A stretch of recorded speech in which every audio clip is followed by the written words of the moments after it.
Hello, my YouTube friends. Popsquest, Backwoods, and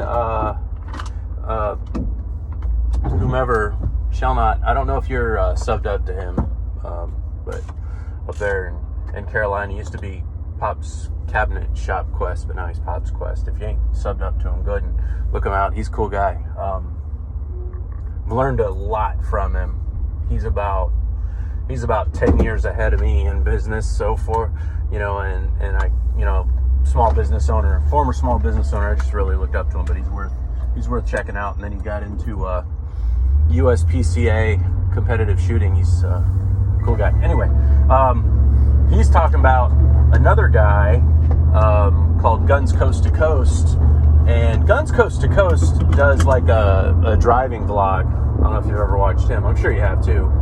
And some of his videos, he used to watch my stuff on Lambdog 76, and there was a time I think we're a little bit closer than what we are right now, ever since I did this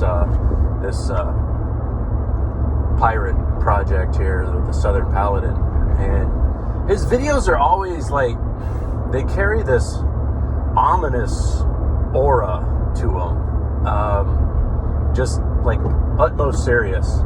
Cool gun guy, has a lot of knowledge and has good taste. I don't know how the fuck he keeps a Jeep Wrangler running, because those things are absolute shit, but guy's got good taste. He did this video where he was redoing his gun room, and he's where I used to think I wanted to be, and what I tried to do with The Office, like where I actually, and this is copying Kiwi Ted Fernie if I could do a deep dive, but where you actually have a room in the house that's the gun safe. I so wish I could do that, but alas, I decided to be married. And quick talk about marriage. We've been remodeling the house. God love us, but it's been amazing. The wife's been amazing. She had, I can actually, there was a time when the clutter in the house for me, I didn't feel comfortable making videos in the house due to the amount of clutter. And dude, right now, I wouldn't be afraid to show you any corner of that sumbitch after, the wife being on the tear for like it started at the end of spring, and this spring cleaning, and she's done amazing things. Literally converted the garage, made it into a workshop, nearly single-handedly. I'm just over in the corner, like quivering like a bitch who can't throw shit away, like the hoarder that I am. And she was a real good sport about the rifles and the pistols and the ammunition. Here's what's amazing. Now, this is all, I'm coming up on about a year and a half sober now. And so probably like for the better part of the decade, while she was going to school, finishing her doctorate and doing everything else, it was just sort of on to me. So like all this shit was just piling up in this haze, and I'd have a portion of my life that would be cleaned up.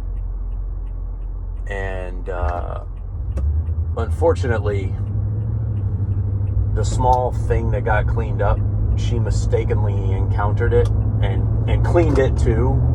And so it's been some things that I had to work through mentally, figuring out how to cope with the alcoholism.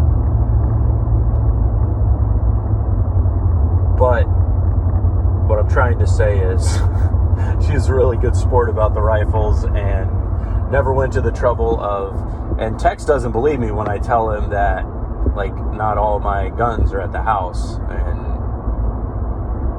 and how could you possibly not know where you left the 35 Remington if it's at this safe or that safe?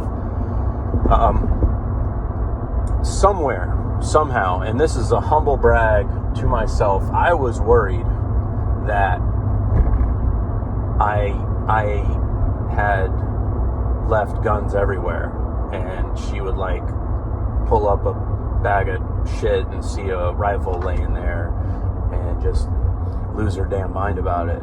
But mercifully, somewhere in there,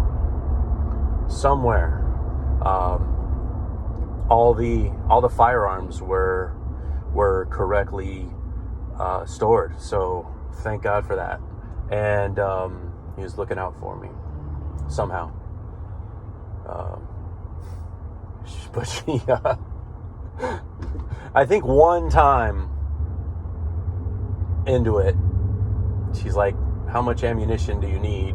And, so like, what's the difference between 35 Remington ammo and 30-06 ammo and 30-30 ammo? And how come, why do you have 1,000 rounds of 35 Remington, but you won't shut up about your 30-06, and there's only 2 boxes of 30-06, and you got another 1,000 rounds of 30-30 ammo, and I don't even know what that is ever, and what's this, and why isn't there a key for that? And meanwhile, I'm fucking spazzing out, worried that she was going to throw away my grandpa's World War II Blue Jacket manual, and she didn't.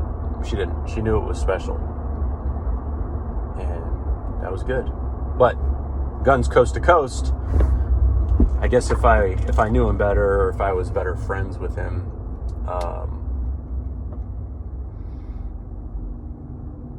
I would know. But he gets to have a whole gun safe room now. I do think though that, like, he's up north, further north than me, like in the areas where you can have a basement. I don't know about, and maybe he talks about this, having like a dehumidifier in the basement. Like, having the dehumidifier in my area is a big deal because Florida is so humid. So if I can't keep the rifles and handguns inside, then I've got to have like either a piano heater in there. I've been using those little desiccant things, but then it's a fucking balance because you don't want to dry out the wood. But I only have, I don't know, I believe with the exception of, I've got this old Marlin 22N. I think it's just fucking oak. I believe, I'd have to look. I'm not going to look for you, but I think all the stocks that are in there now are walnut. So chances are that's more robust than, an oak kind of drying out and splitting. But I digress. Fucking Guns Coast to Coast has like a Chris Vector up on the wall. No, I don't know if he has a Chris Vector or not, but man, I wouldn't mind having a Chris Vector. I think those things are very interesting. But he made a video about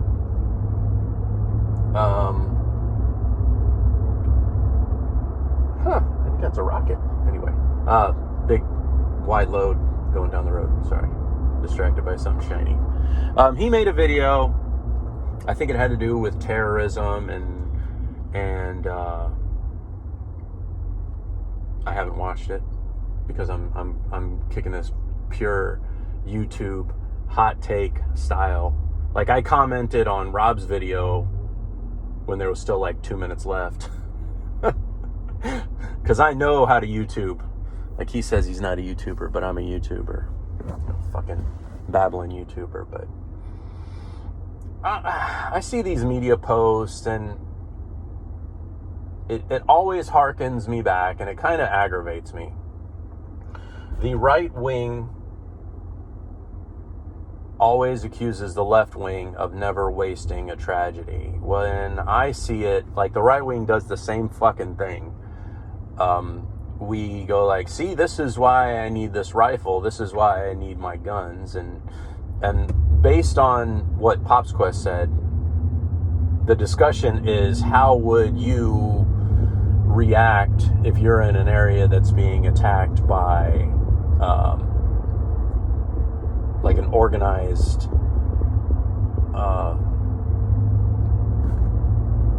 terror attack? I'll tell you one thing. I'm not over in Israel. I haven't been over in Israel. I'm not over in Israel right now.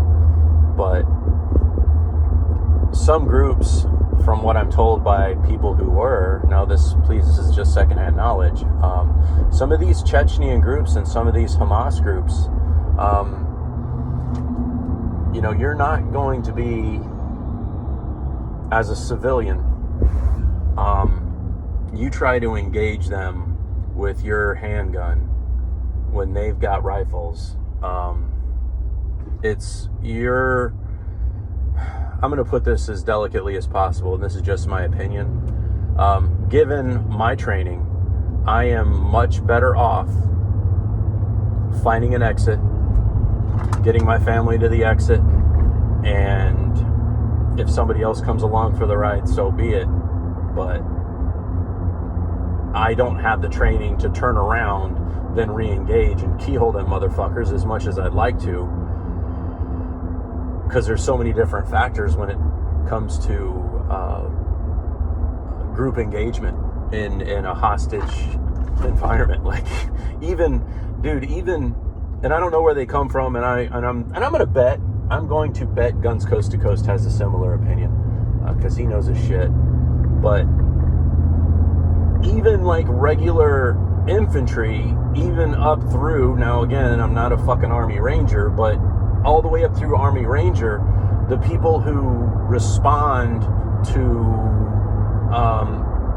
hostage engagement, like to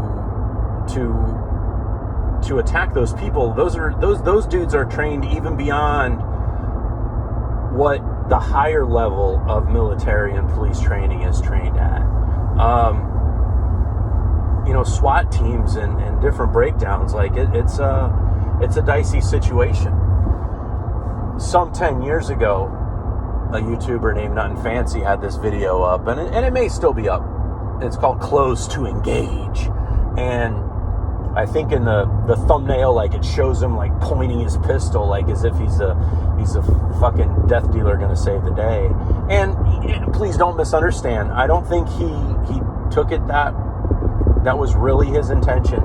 And when you watch the video in context, he really spells it out for you.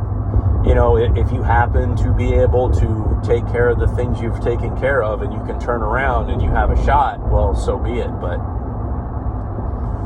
beyond that, bro, man, we're just another fucking complication to the people whose job it is and whose training it is to respond to those things.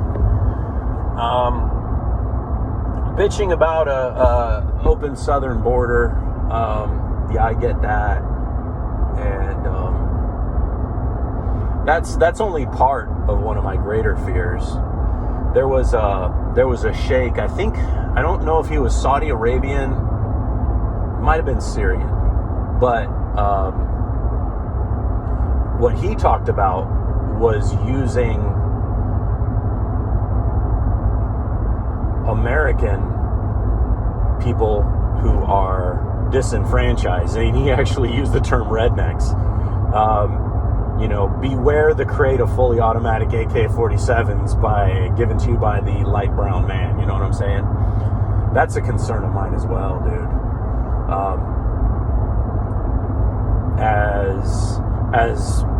As we're getting radicalized, who's radicalizing you and why? And it's a cautionary tale that I wish, just like you, I'm tired of it, and I'm tired of fighting against it, because I don't feel like I'm really getting anywhere. But I think we should. I really do. But somewhere, somehow, America, to me, has changed. Where we came from to start an experiment and build a nation of winners, somehow, somewhere, in the following generations, we lost sight of that. You know, we come to America to win. We come to America to grow beyond the station of our birth. You know, there's areas even in England, if your dad was a factory worker, you're expected to be a factory worker, and so on and so forth. And in America, it doesn't have to be that way, and it should never have to be that way. And the turns that I see people taking, some seem to want it to be that way in the name of security, in the name of comfort. And the people who should be opposing that are opposing it in a not gentle way that's going to just turn them obsolete and just, I don't know. I think we could all do better. Catch y'all later.